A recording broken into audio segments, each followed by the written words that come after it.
I'd like to tell you about the strangest secret in the world.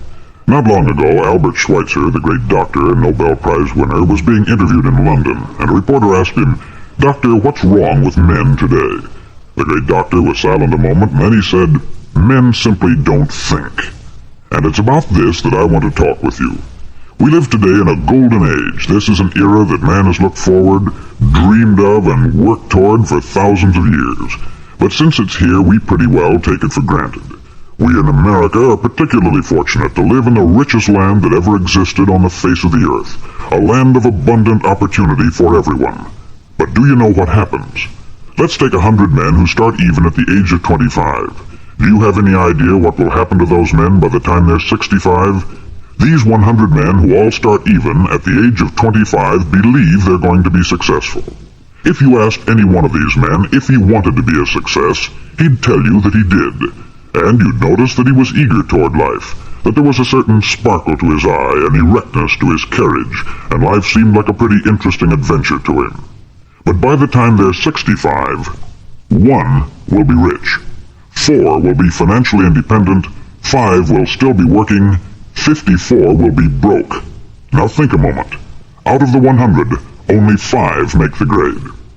Why do so many fail? What has happened to the sparkle that was there when they were 25? What's become of the dreams, the hopes, the plans?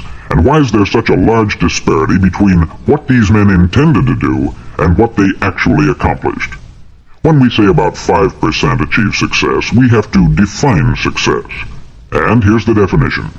Success is the progressive realization of a worthy ideal.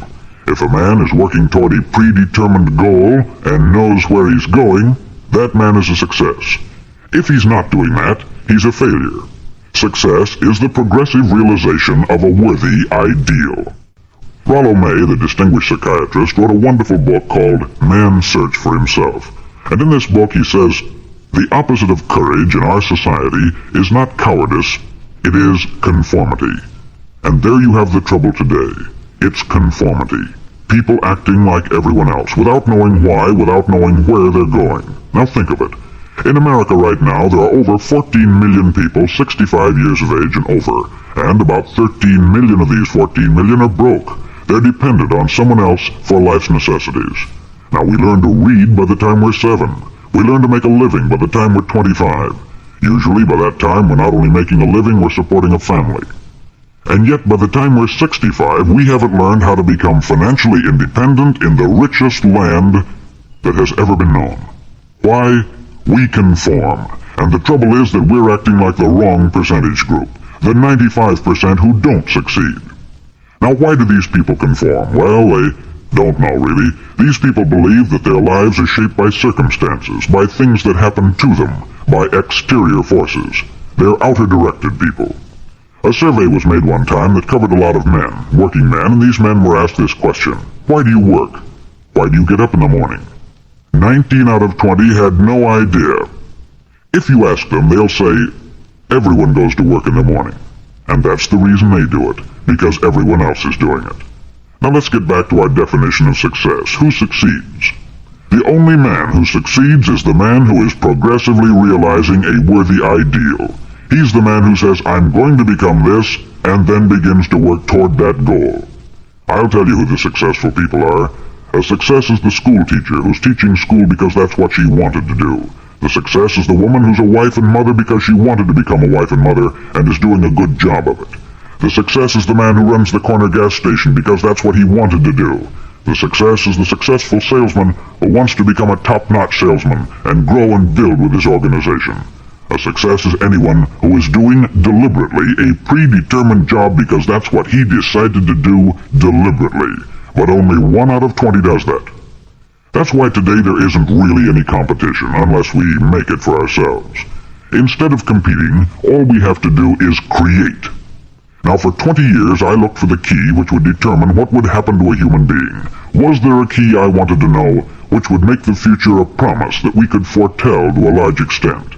Was there a key that would guarantee a person's becoming successful if he only knew about it and knew how to use it? Well, there is such a key, and I've found it. Have you ever wondered why so many men work so hard and honestly without ever achieving anything in particular, and others don't seem to work hard and yet seem to get everything? They have the magic touch. You've heard them say that about someone. Everything he touches turns to gold. And have you ever noticed that a man who becomes successful tends to continue to become successful, and on the other hand, have you noticed how a man who is a failure tends to continue to fail? It's because of goals. Some of us have them, some don't. People with goals succeed because they know where they're going. Now think of a ship leaving a harbor, and think of it with the complete voyage mapped out and planned. The captain and crew know exactly where it's going and how long it will take. It has a definite goal. 9,999 times out of 10,000 it will get to where it started out to get. Now let's take another ship, just like the first, only let's not put a crew on it, or a captain at the helm. Let's give it no aiming point, no goal, no destination. We just start the engines and let it go. I think you'll agree with me that if it gets out of the harbor at all, it will either sink or wind up on some deserted beach a derelict. It can't go any place because it has no destination and no guidance. It's the same with a human being. Take the salesman, for example. There is no other person in the world today with the future of a good salesman. Selling is the world's highest paid profession, if we're good at it and if we know where we're going. Every company needs top-notch salesmen, and they reward those men. The sky is the limit for them. But how many can you find? Someone once said, the human race is fixed, not to prevent the strong from winning, but to prevent the weak from losing. The American economy today can be likened to a convoy in time of war. The entire economy is slowed down to protect its weakest link, just as the convoy had to go at the speed that would permit its slowest vessel to remain in formation. That's why it's so easy to make a living today. It takes no particular brains or talent to make a living and support a family today, so we have a plateau of so-called security, if that's what a person's looking for. But we do have to decide how high above this plateau we want to aim for. Now let's get back to the strangest secret in the world, the story that I wanted to tell you today. Why do men with goals succeed in life, and men without them fail? Well, let me tell you something which, if you really understand it, will alter your life immediately. If you understand completely what I'm going to tell you from this moment on, your life will never be the same again. You'll suddenly find that good luck just seems to be attracted to you. The things you want just seem to fall in line. And from now on you won't have the problems, the worries, the gnawing lump of anxiety that perhaps you've experienced before. Doubt, fear, well, they'll be things of the past. Here's the key to success. And the key to failure. We become what we think about. Now let me say that again. We become what we think about. Throughout all history, the great wise men and teachers, philosophers and prophets have disagreed with one another on many different things. It is only on this one point that they are in complete and unanimous agreement. Listen to what Marcus Aurelius, the great Roman emperor, said. He said, "A man's life is what his thoughts make of it." Disraeli said this, "Everything comes if a man will only wait. I have brought myself by long meditation to the conviction that a human being with a settled purpose must accomplish it, and that nothing can resist a will that will stake even existence for its fulfillment." Ralph Waldo Emerson said this, "A man is what he thinks about all day long." William James said, "The greatest discovery of my generation is that human beings can alter their lives by altering their attitudes of mind."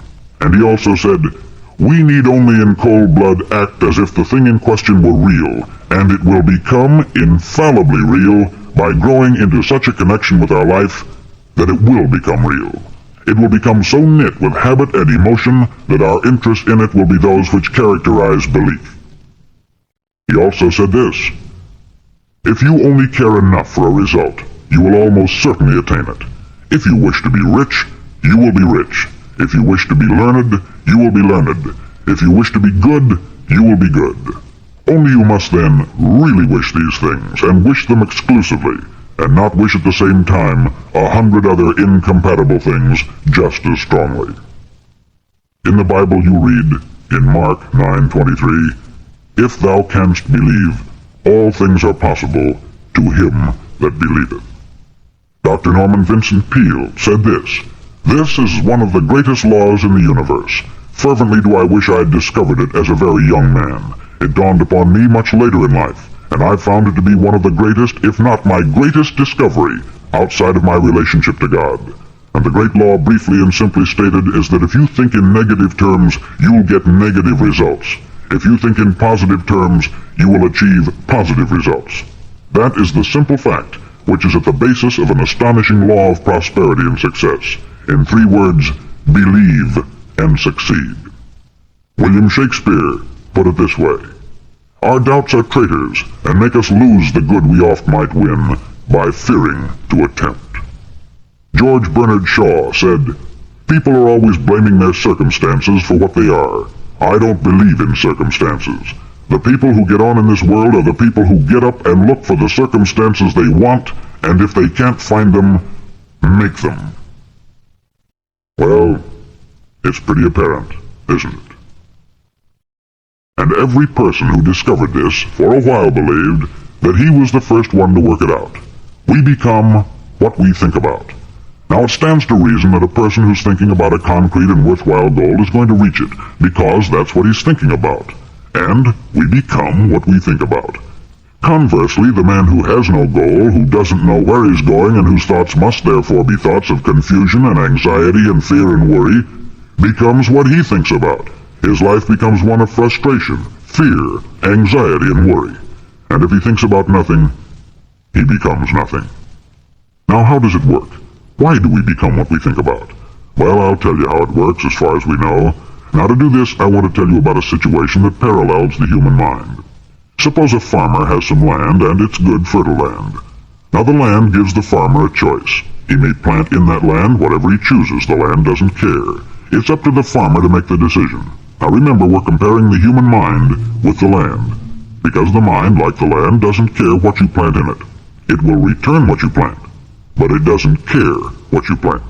Now let's say that the farmer has 2 seeds in his hand. One is a seed of corn, the other is nightshade, a deadly poison. He digs 2 little holes in the earth and he plants both seeds, one corn, the other nightshade.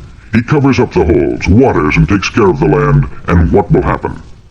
Invariably the land will return what is planted. As it's written in the Bible, as ye sow, so shall ye reap. Remember, the land doesn't care. It will return poison in just as wonderful abundance as it will corn. So up come the 2 plants, one corn, one poison. Now the human mind is far more fertile, far more incredible and mysterious than the land, but it works the same way. It doesn't care what we plant. Success, failure. A concrete worthwhile goal, or confusion, misunderstanding, fear, anxiety, and so on. But what we plant, it will return to us. You see, the human mind is the last great unexplored continent on the earth. It contains riches beyond our wildest dreams. It will return anything we want to plant. Now you might say, well, if that's true, why don't people use their minds more? Well, I think they've figured out an answer to that too. Our mind comes as standard equipment at birth. It's free, and things that are given to us for nothing we place little value on. Things that we pay money for, we value. The paradox is that exactly the reverse is true. Everything that's really worthwhile in life came to us free. Our mind, our soul, our body, our hopes, our dreams, our ambitions, our intelligence, our love of family and children and friends. All these priceless possessions are free, but the things that cost us money are actually very cheap and can be replaced at any time. A good man can be completely wiped out and make another fortune. He can do that several times. Even if our home burns down, we can rebuild it, but the things we got for nothing, we can never replace. The human mind isn't used merely because we take it for granted. Familiarity breeds contempt. It can do any kind of job we assign to it, but generally speaking, we use it for little jobs instead of big important ones. Universities have proved that most of us are operating on about 10% of our abilities. Decide now, what is it you want? Plant your goal in your mind. It's the most important decision you'll ever make in your entire life. Do you want to be an outstanding salesman, a better worker at your particular job? Do you want to go places in your company, in your community?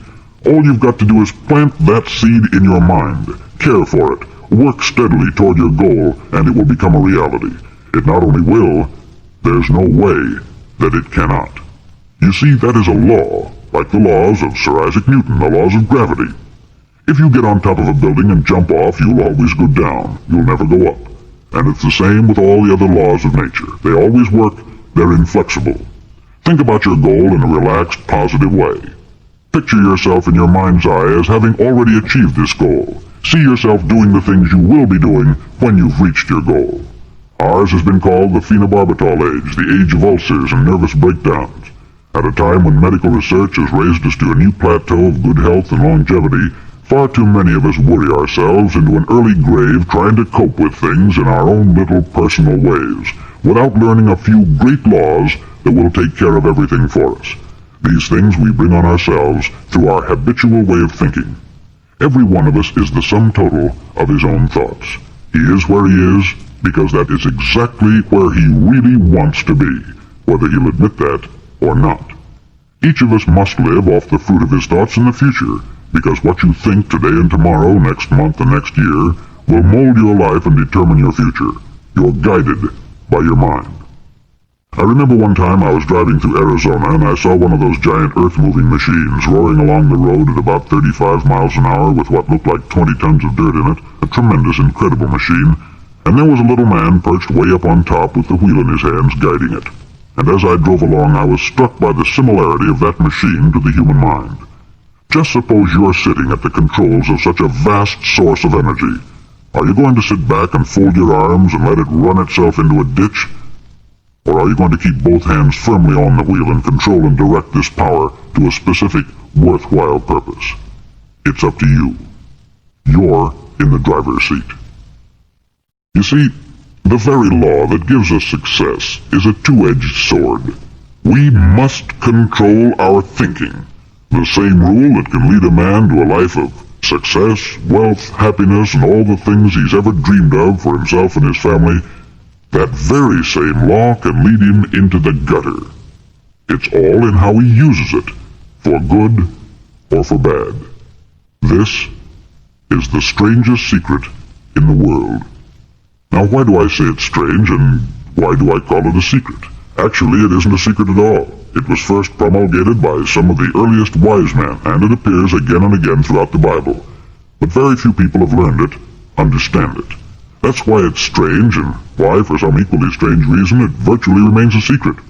I believe that you could go out and walk down the main street of your town and ask one man after another what the secret of success is, and you probably wouldn't run into one man in a month who could tell you. Now, this information is enormously valuable to us, if we really understand it and apply it. It's valuable to us not only for our own lives, but the lives of those around us, our family, employees, associates, and friends. Life should be an exciting adventure. It should never be a bore. A man should live fully, be alive. He should be glad to get out of bed in the morning. He should be doing a job he likes to do because he does it well. One time I heard Grove Patterson make a speech, the editor-in-chief of the Toledo Daily Blade, and as he concluded his speech, he said something that I've never forgotten. He said something like this: "My years in the newspaper business have convinced me of several things, among them that people are basically good, and that we came from someplace, and we're going someplace. So we should make our time here an exciting adventure. The architect of the universe didn't build a stairway leading nowhere. And the greatest teacher of all, the carpenter from the plains of Galilee, gave us the secret time and time again. As ye believe, so shall it be done unto you." I've explained the strangest secret in the world and how it works. Now I want to explain how you can prove to yourself the enormous returns possible in your own life by putting this secret to a practical test. I want you to make a test that will last 30 days. Now, it isn't going to be easy. If you'll give it a good try, it will completely change your life for the better. Back in the 17th century, Sir Isaac Newton, the English mathematician and natural philosopher, gave us some natural laws of physics which apply as much to human beings as they do to the movement of bodies in the universe. Now, one of these laws is that for every action, there is an equal and opposite reaction. Simply stated, as it applies to you and me, it means we can achieve nothing without paying the price. The results of your 30-day experiment will be in direct proportion to the effort you put forth. To be a doctor, you must pay the price of long years of difficult study. To be successful in selling, and remember that each of us succeeds to the extent of his ability to sell, selling our families on our ideas, selling education in schools, selling our children on the advantages of living a good and honest life, selling our associates and employees on the importance of being exceptional people, to, of course, the profession of selling itself. But to be successful in selling our way to the good life, we must be willing to pay the price. Now, what is that price? Well, it's many things. First, it's understanding emotionally, as well as intellectually, that we literally become what we think about, that we must control our thoughts if we're to control our lives. It's understanding fully that, as ye sow, so shall ye reap. Secondly, it's cutting away all the fetters from the mind and permitting it to soar as it was divinely designed to do. It's the realization that your limitations are self-imposed, and that the opportunities for you today are enormous beyond belief. It's rising above narrow-minded pettiness and prejudice. Thirdly, to use all your courage to force yourself to think positively on your own problem, to set a definite and clearly defined goal for yourself, to let your marvelous mind think about your goal from all possible angles, to let your imagination speculate freely upon many different possible solutions, to refuse to believe there are any circumstances sufficiently strong to defeat you in the accomplishment of your purpose, to act promptly and decisively when your course is clear, and to keep constantly aware of the fact that you are, at this moment, standing in the middle of your own acre of diamonds, as Russell Conwell used to point out. Fourth, save at least 10% of what you earn. It's also remembering that no matter what your present job, it has enormous possibilities if you are willing to pay the price.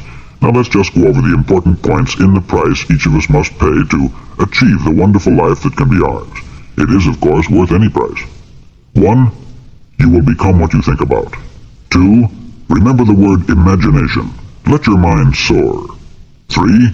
Courage. Concentrate on your goal every day. 4. Save 10% of what you earn. And action. Ideas are worthless unless we act on them.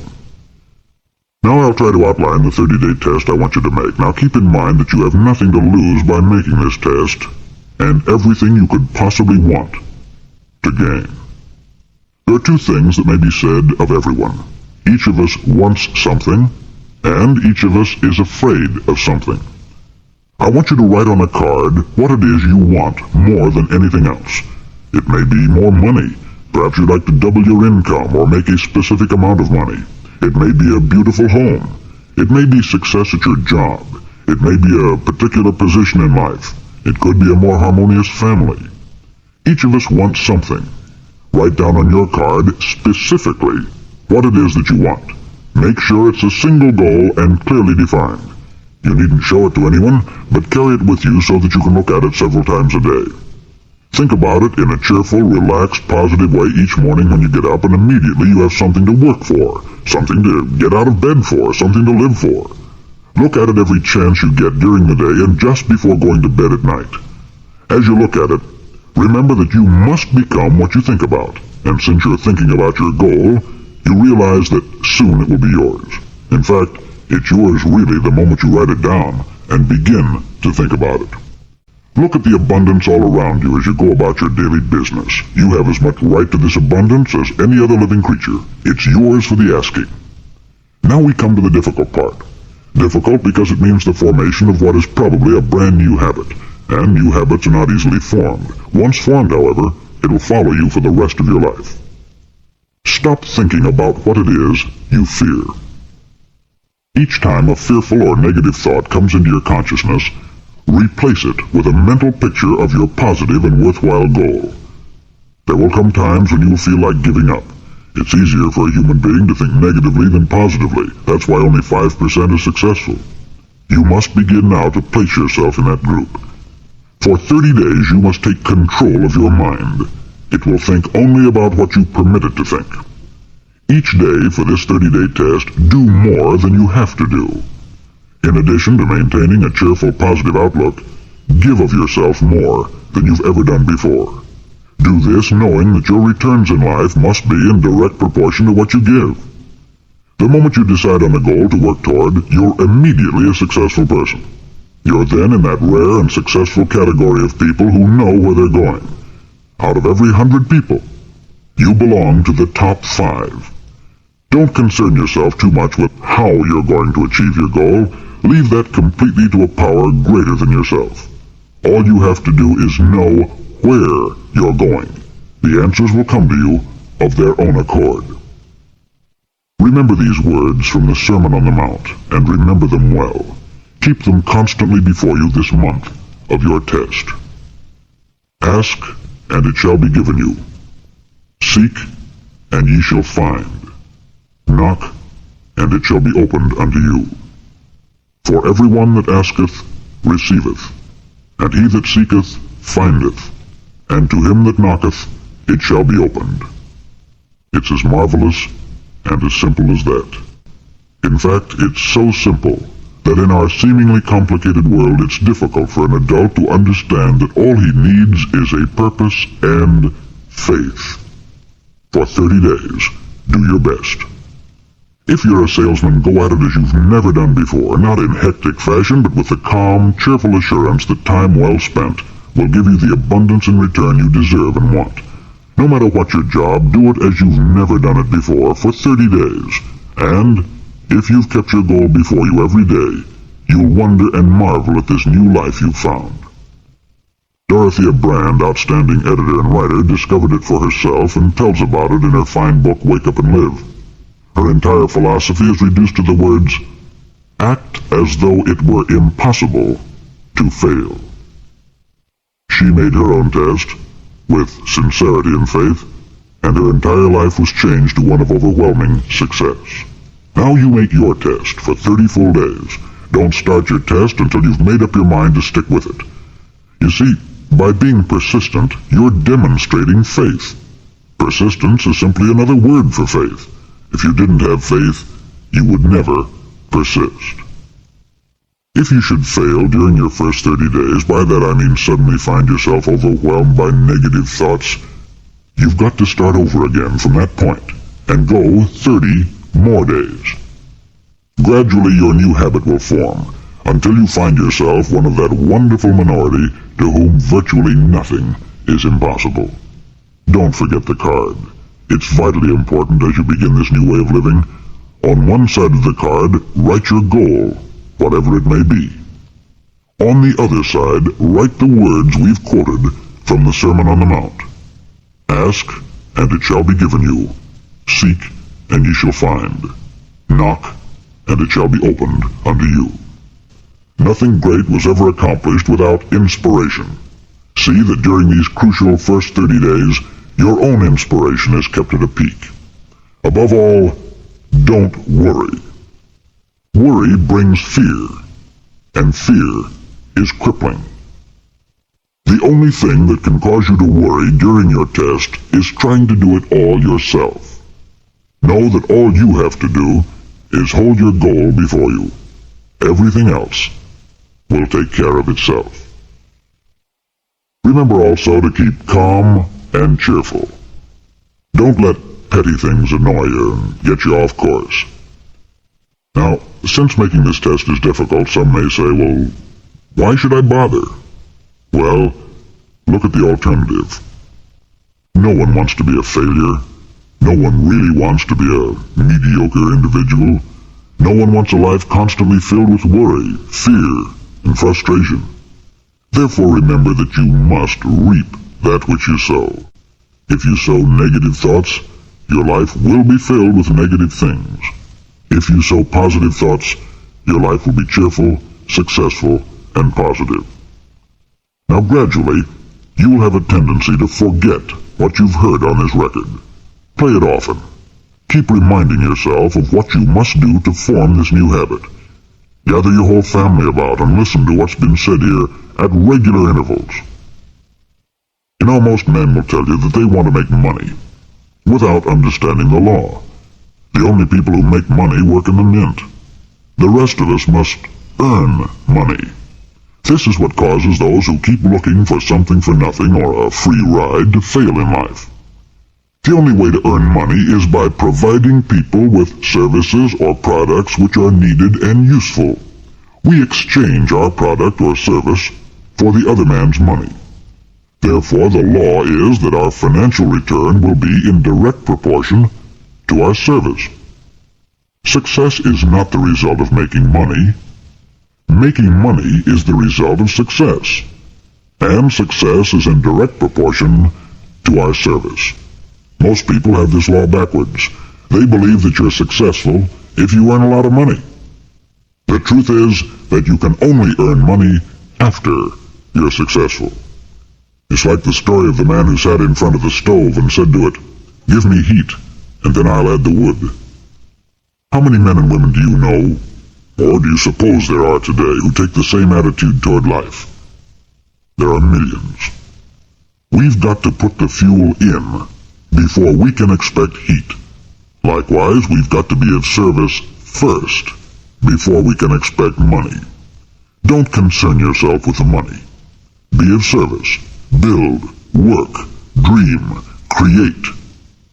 Do this, and you'll find there's no limit to the prosperity and abundance that will come to you. Prosperity is founded upon a law of mutual exchange. Any person who contributes to prosperity must prosper in turn himself. Sometimes the return will not come from those you serve, but it must come to you from someplace, for that is the law. For every action, there is an equal and opposite reaction.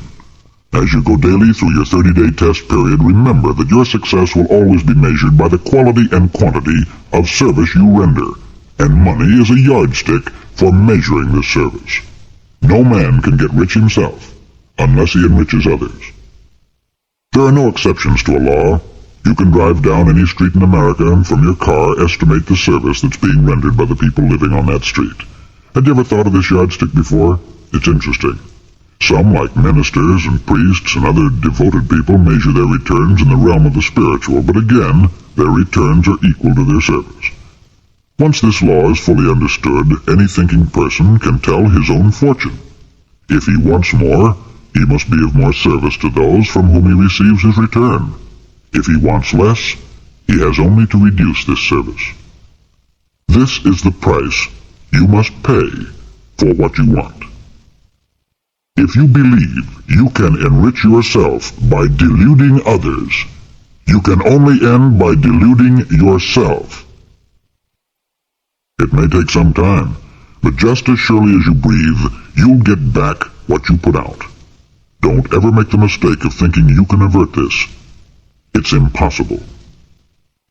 The prisons and the streets where the lonely walk are filled with people who tried to make new laws just for themselves.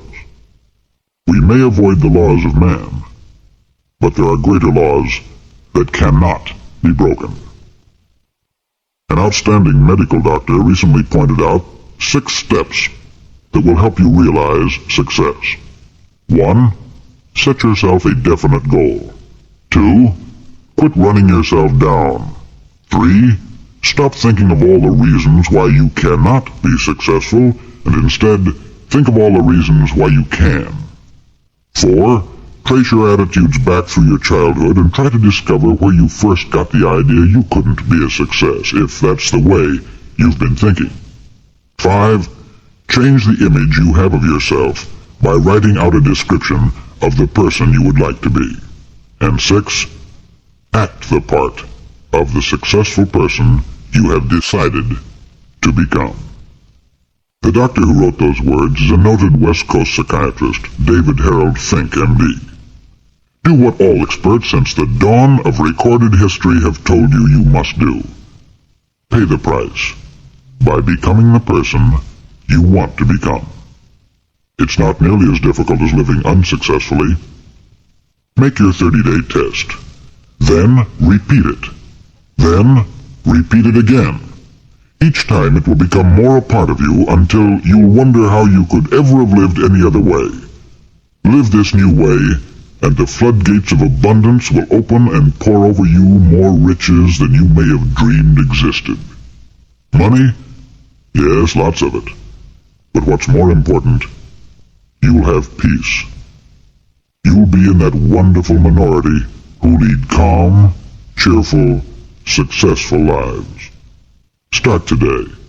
You have nothing to lose, but you have a life to win.